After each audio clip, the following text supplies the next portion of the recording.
The rain tapped softly against the apartment window as 8-year-old Alina stood on a chair in the kitchen, carefully stirring a pot of soup the way her mother had taught her. It was their little ritual on stormy nights. But tonight felt different. Her mother had been pale all evening, brushing off Alina's worries with a tired smile. "I'm fine, sweetheart," she whispered, before suddenly swaying. The spoon slipped from her hand. In the next second, she collapsed onto the cold kitchen floor. The sound echoed through the tiny apartment like thunder. "Mom." Alina's voice trembled. She jumped down, knees scraping the tiles, and shook her mother's shoulder gently. No response. Panic wrapped around her chest. She remembered what her teacher once said, "If something bad happens, call emergency services." With shaking fingers, she grabbed her mother's phone from the counter. Her tears blurred the screen as she tried to dial the emergency number, but in her fear, she misread one digit. The call rang.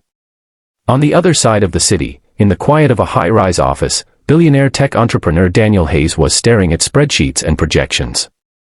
His private line almost never rang. Yet tonight, it did. Annoyed at first, he answered sharply, "This is Daniel." What he heard next made him freeze. A small, trembling voice whispered, "Please help me. My mommy won't wake up." The fear in her voice sliced through him. "Sweetheart, you've reached the wrong number," he started to say, but something stopped him.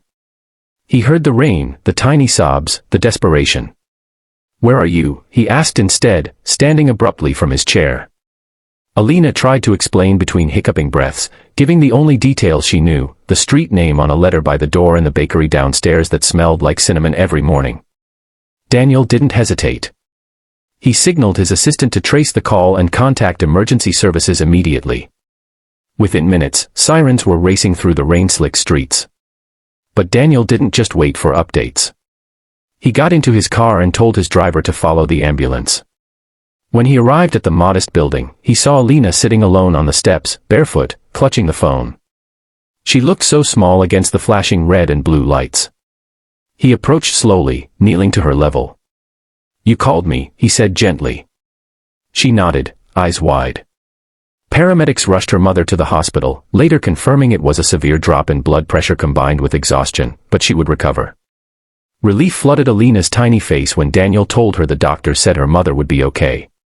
But as he looked around the worn building and heard about how her mother worked 3 jobs to keep them afloat, something shifted inside him. The next morning, Daniel paid the hospital bills in full. Within a week, he had arranged for Alina's mother to receive proper medical care, a stable job within one of his companies, and a safe home in a better neighborhood. Reporters later called it a miracle of misdialing. Daniel called it fate. And Alina?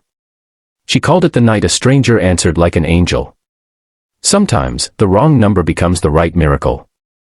If this story touched your heart and you believe kindness can change lives in a single moment, make sure to subscribe to the channel and join us for more powerful stories that restore faith in humanity.